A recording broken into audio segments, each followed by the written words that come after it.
அனைவருக்கும் வணக்கம். இந்த காணொளியில நம்ம என்ன பார்க்க போறோம்னு பார்த்தீங்கன்னா, ரெப்ளிகேஷன் ஆஃப் வைரஸஸ். அதாவது வைரஸஸ் எப்படி தன்னோட நம்பர்ஸ அதிகமாக்கிக்குது. ஒரு செல்குள்ள போனதுக்கப்புறமா எப்படி இனப்பெருக்கம் செய்து தன்னோட நம்பர்ஸ அதிகமாக்கி நோய உண்டாக்குது அப்படிங்கிறத தான் பார்க்க போறோம். வைரஸஸ் பார்த்தீங்கன்னா, ஒரு செல்குள்ள போறது முக்கியமா எதுக்காக அப்படின்னா, அந்த செல்ல தாக்கி அழிச்சு அந்த செல்குள்ள தன்னோட நம்பர்ஸ தன்னோட இனத்த இன்னும் எப்படி அதிகமாக்குறது அப்படிங்கிற அந்த ஒரு வேலையை மட்டும்தான் செய்யும். அதுக்கு வைரஸ்க்கு முதல்ல என்ன தேவை அப்படின்னா, ஒரு ஹோஸ்ட் செல், அதாவது இன்னொரு உயிர் செல் தேவை. அந்த ஹோஸ்ட் செல்குள்ள எப்படி என்டர் ஆகுது அப்படிங்கிறதுக்கு வைரஸ் அட்டாச்மெண்ட் புரோட்டீன் அப்படின்னு ஒன்று தேவை.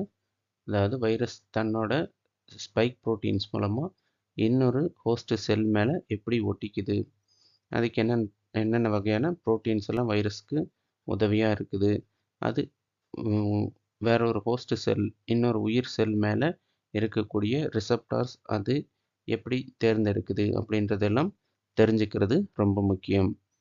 அடுத்ததா வைரஸ்க்கு தன்னோட நம்பர்ஸ், அதாவது இனப்பெருக்கம் செய்கிறதுக்கு தேவைப்படுற புரோட்டீன்ஸோ என்சைம்ஸோ அதுக்கிட்ட கிடையாது. ஆனால் அந்த புரோட்டீன்ஸையும் என்சைம்ஸையும் கோட் பண்ணக்கூடிய ஜீனோம் மட்டும் வைரஸ் கிட்ட இருக்கும். அந்த ஜீனோமை எடுத்துக்கிட்டு ஒரு ஹோஸ்ட் செல்குள்ள என்டர் ஆனது உள்ளே போனதுக்கப்புறமா வைரஸஸ் ஹோஸ்ட் செல்லை கண்ட்ரோல் பண்ணி தன்னோட கட்டுப்பாட்டுக்குள்ளே வச்சுக்கிட்டு தன்னோட நம்பர்ஸை இன்னும் அதிகமாக்கிக்கும். இதில் நிறைய ஸ்டெப்ஸ் இருக்குது, அதாவது ஃபேஸஸ் ஆஃப் ரெப்ளிகேஷன் அப்படின்னு சொல்லுவோம். அதில் முதல்ல பார்த்தீங்கன்னா early phase, late phase, eclipse period, latent period அப்படின்னு 4 வகையாக இந்த ரெப்ளிகேஷன் ஃபேஸஸ் இருக்கும். அதில் முதலாவதான இயர்லி ஃபேஸ் வைரஸ் செல்குள்ளே என்ட்ராகிற அந்த ஃபேஸ். அப்புறம் லேட் ஃபேஸ் அப்படிங்கிறது அந்த செல்லை கண்ட்ரோலில் எடுத்துக்கிற அந்த ஃபேஸ்.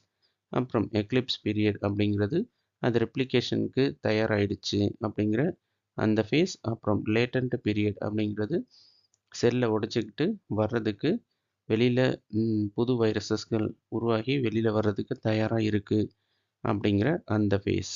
இதுதான் 4 முக்கியமான ஃபேஸஸ் இந்த வைரஸோட இனப்பெருக்கத்தில்.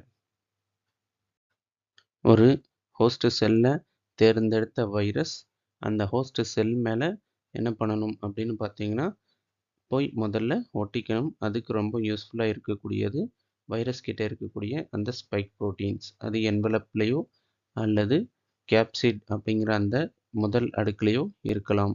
அதன் மூலமாக இந்த ஹோஸ்ட் செல்லை ரெக்கக்னைஸ், அதாவது தேர்ந்தெடுத்து அந்த ஹோஸ்ட் செல் மேலே போயிட்டு ஒட்டிக்கும். அதுதான் ரெண்டாவது அட்டாச்மெண்ட் அப்படின்னு சொல்லப்படுற ஃபேஸ்.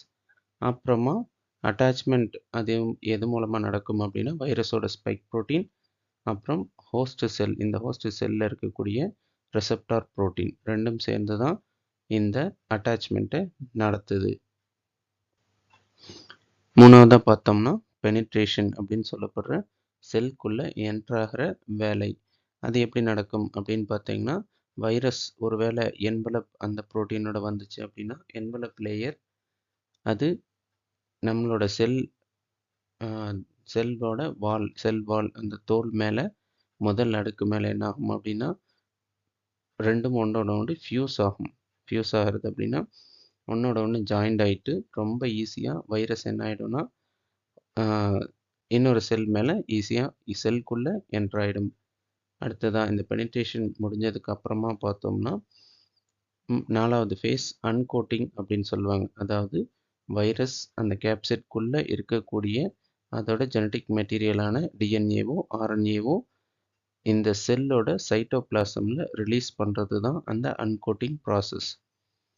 இந்த அன்கோட்டிங் ப்ராசஸ் முடிஞ்சதுக்கப்புறமா அஞ்சாவது ஃபேஸ் மாலிகுலார் சிந்தசைஸ், அதாவது வைரஸோட ஜெனட்டிக் மெட்டீரியல் அந்த டிஎன்ஏவோ ஆர்என்ஏவோ உருவாகிறது. அது கூடவே சேர்ந்து மற்ற ப்ரோட்டீன்ஸ், மற்ற வகையான கேப்சிட் ப்ரோட்டீன், ஸ்பைக் ப்ரோட்டீன்ஸ் எல்லாம் உருவாகிற அந்த ப்ராசஸ் தான் இந்த மேக்ரோமாலிகுலர் சிந்தசைஸ். அதாவது டிரான்ஸ்கிரிப்ஷன் அப்படின்னு சொல்லப்படுற எம்ஆர்என்ஏ உருவாகிறது. அப்புறம் எம்ஆர்என்ஏலேருந்து டிரான்ஸ்லேஷன் அப்படின்னு சொல்லப்படுற ப்ரோட்டீன் உருவாகிறது. இந்த வேலையெல்லாம் தான் இந்த மேக்ரோமாலிகுலர் சிந்தசைஸில் நடக்கும். அடுத்ததான் இந்த டிரான்ஸ்கிரிப்ஷன் அண்ட் டிரான்ஸ்லேஷன் அப்படின்னு சொல்லப்படுற எம்ஆர்என்ஏ உருவாகிறது மற்றும் புரோட்டீன் உருவாகிற இந்த வேலைகள் 3 ஸ்டெப்ஸுகளாக நடக்கும், 3 பகுதிகளாக நடக்கும். அதில் முதல் பகுதி இம்மீடியட் இயர்லி ஃபேஸ் அப்படின்னு சொல்லப்படுற உடனடியாக ஆக்டிவேட், அதாவது உடனடியாக செயல்பட தொடங்குகிற வைரஸ் அந்த செல்லை கண்ட்ரோல் பண்ணுறதுக்கு தேவைப்படுற ஒரு சில ப்ரோட்டீன்ஸை உருவாக்கும். அதுதான் இந்த முதல் பகுதியான இம்மீடியட் இயர்லி ஃபேஸ்.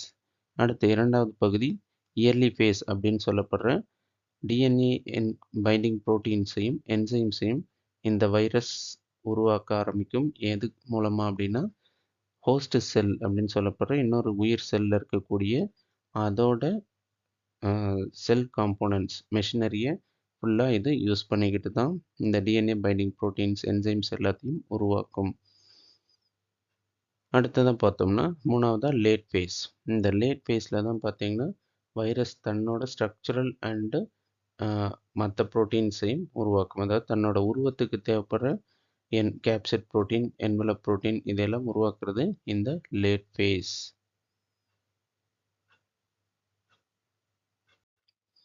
ஸோ இப்படி உருவான எல்லா பொருட்களும் வைரஸ்க்கு தேவைப்படுற அதோட ஜெனட்டிக் மெட்டீரியல், அதை சுற்றின ப்ரோட்டீன் கேப்சிட் கோட், அதுக்கு மேலே இருக்கக்கூடிய என்வலப் கோட், இப்படி 3 பாகங்களும் தனித்தனியாக உருவாகும். இந்த உருவான எல்லாமே ஒன்றோட ஒன்று அசம்பிள் ஆகிறது தான் இந்த 6வது ப்ராசஸ். இது எல்லாமே நடக்கிறது நம்ம ஹோஸ்ட் செல்லோட சைட்டோபிளாசம் அப்படின்னு சொல்லப்படுற அந்த பகுதியில் தான் நடக்கும்.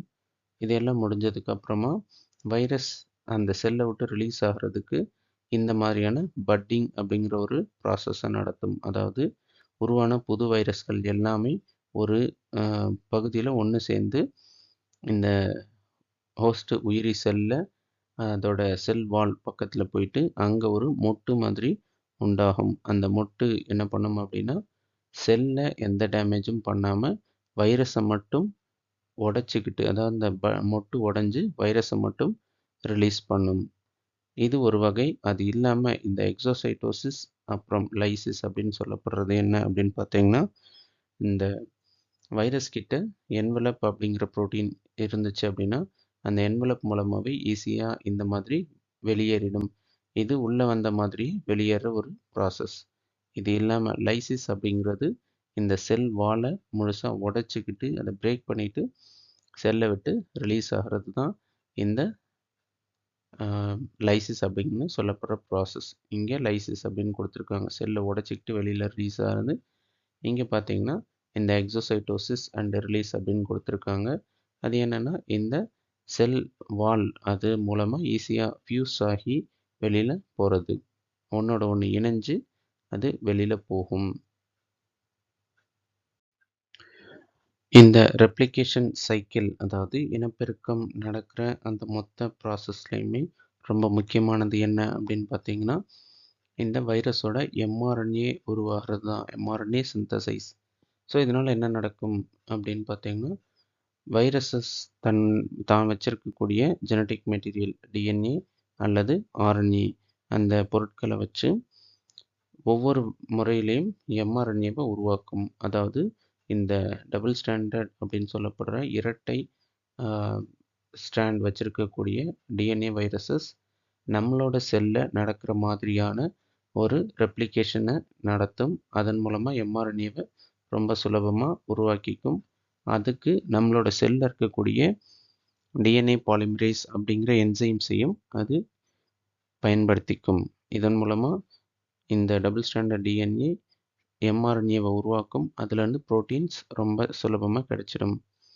அடுத்ததாக பார்த்தோம் அப்படின்னா இந்த சிங்கிள் ஸ்டாண்டர்ட் டிஎன்ஏ, அந்த வைரஸஸ் சிங்கிள் ஸ்டாண்டர்ட் டிஎன்ஏ ஒரு பக்கமான டிஎன்ஏ ஒரே ஒரு லேடர் அந்த டிஎன்ஏவை வச்சுருக்கக்கூடிய வைரஸஸ் என்ன பண்ணும் அப்படின்னா ஒரு ஹோஸ்ட் செல்குள்ளே என்ட்ரான உடனே உள்ளே வந்த உடனே அந்த ஒரு ஸ்டாண்டை டபுள் ஸ்டாண்டாக 2 ஸ்டாண்டாக மாற்றிக்கும். இந்த மாதிரி மாற்றிக்கிட்டு அதுலேருந்து எம்ஆர்என்ஏ உருவாக்கும். அப்புறம் அதன் மூலமாக நமக்கு இந்த வைரஸ்க்கு ப்ரோட்டீன்ஸ் கிடைக்கும்.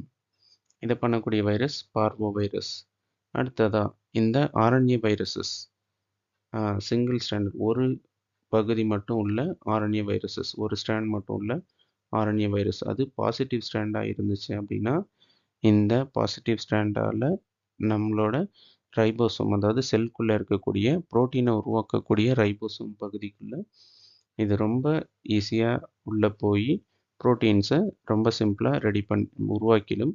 அதன் மூலமாக வைரஸஸ் ஈஸியாக என்ன பண்ணுது அப்படின்னு பார்த்தீங்கன்னா, இந்த பாசிட்டிவ் சென்ஸ் ஆர்என்ஏ உள்ள வைரஸஸ் ஈஸியாக ஒரு எம்ஆர்என்ஏவாக வேலை செய்யும். அந்த எம்ஆர்என்ஏ ஈஸியாக ப்ரோட்டீனை உருவாக்கிடும். அடுத்ததாக பார்த்தோம்னா, இந்த நெகட்டிவ் சென்ஸ் அப்படின்னு சொல்லப்படுற இன்னொரு பக்க ஆர்என்ஏவை உள்ள வைரஸஸ் அது என்ன பண்ணுது அப்படின்னு பார்த்தீங்கன்னா, செல்குள்ளே வந்ததுக்கப்புறமா இந்த நெகட்டிவ் சென்ஸ் ஆர்என்ஏவுக்கு எதிரான பாசிட்டிவ் சென்ஸ் ஆர்என்ஏவை உருவாக்கும். இந்த பாசிட்டிவ் சென்ஸ் ஆர்என்ஏவை தான் எம்ஆர்என்ஏவாக யூஸ் பண்ணி அதுலேருந்து ப்ரோட்டீன்ஸை உருவாக்குது. அடுத்ததாக பார்த்தோம்னா, டபுள் ஸ்டாண்டர்ட் ஆர்என்ஏ வைரஸஸ் அது நம்மளோட செல் டிஎன்ஏ மாதிரி வேலை செஞ்சு எம்ஆர்என்ஏவை உருவாக்கும். ஆனால் என்ன அப்படின்னு பார்த்தீங்கன்னா, இதில் அதுக்கு தேவைப்படுற அந்த ஆர்என்ஏ பாலிமரேஸ் என்சைம்ஸ் நம்ம செல்கிட்ட இருக்காது. அந்த ஆர்என்ஏ பாலிமரேஸ் என்சைமையே இந்த வைரஸ் கோட் பண்ணி அப்புறம் தான் இந்த எம்ஆர்என்ஏஸையும் அதிலிருந்து புரோட்டீன்களையும் உருவாக்கும். அடுத்ததாக பார்க்குறது இந்த ரெட்ரோ வைரஸ் அப்படின்னு சொல்லப்படுற ஹெச்ஐவி மாதிரியான வைரஸஸ். அது என்ன பண்ணுது அப்படின்னு பார்த்தீங்கன்னா, அது தன்னோட ஆர்என்ஏ கூட ரிவர்ஸ் டிரான்ஸ்கிரிப்டேஸ் அப்படிங்கிற என்சைமை ஒரு நொதியை வச்சுருக்கும். அதன் மூலமாக இந்த ஆர்என்ஏவை டிஎன்ஏவாக கன்வெர்ட் பண்ணும். இதே கலர் இங்கேயும் கொடுத்துருக்காங்க. இந்த சிகப்பு கலரில் இருக்கிற மாதிரி இங்கேயும் என்ன இருக்குது, சிகப்பு கலரில் டிஎன்ஏ உருவாகுது இந்த ஆர்என்ஏலேருந்து. இது ஒரு வித்தியாசமான அணுகுமுறை. ஏன்னா மற்ற உயிர் செல்ல எல்லாமே டிஎன்ஏல இருந்து தான் ஆர்என்ஏ வரும். அப்புறம் அந்த ஆர்என்ஏ அதாவது எம்ஆர்என்ஏ உருவாகும். எம்ஆர்என்ஏலேருந்து புரோட்டீன் கிடைக்கும். ஆனால் இந்த ரெட்ரோ வைரஸ்ன்னு சொல்லப்படுற இந்த குடும்ப வைரஸ்களில் மட்டும் ஆர்என்ஏ ஒரு ஜெனட்டிக் மெட்டீரியலாக இருக்கும். ஆனால் அது டிஎன்ஏவாக செல்குள்ளே வந்ததுக்கப்புறம் மாறும். அந்த மாற்றத்துக்கு காரணமாக இருக்கிறது ரிவர்ஸ் டிரான்ஸ்கிரிப்டேஸ் அப்படின்னு சொல்லப்படுற என்சைம்கள். ஸோ இப்படி மாறின அந்த டிஎன்ஏலேருந்து திரும்பவும் எம்ஆர்என்ஏ உருவாகும். எம்ஆர்என்ஏலேருந்து இந்த மாதிரியான ப்ரோட்டீன்ஸ் கிடைக்கும். ஆனால் இதில் இருக்கிற பெரிய சிக்கல் என்னென்னா, இந்த டிஎன்ஏ என்ன ஆகும் அப்படின்னு பார்த்தீங்கன்னா, நம்ம ஹோஸ்ட் செல் அந்த செல்லோட டிஎன்ஏ கூட ஒன்று சேர்ந்துடும். இதனால் இதை பிரிக்கிறது ரொம்பவும் சிக்கலான விஷயம். அதனால் இந்த ஹெச்ஐவி மாதிரியான நோய்கள் வந்தவங்கள நம்மளால் சரி பண்ண முடியாமல் போனதுக்கு இதுவும் ஒரு முக்கிய காரணம். இதுவரை பொறுமையாக இந்த வீடியோவை காணொலியை பார்த்த அனைவருக்கும் நன்றி. உங்களுடைய சந்தேகங்கள் ஏதாவது விளக்கங்கள் தேவை இருந்துச்சு அப்படின்னா கமெண்ட்டில் சொல்லுங்கள். நன்றி, வணக்கம்.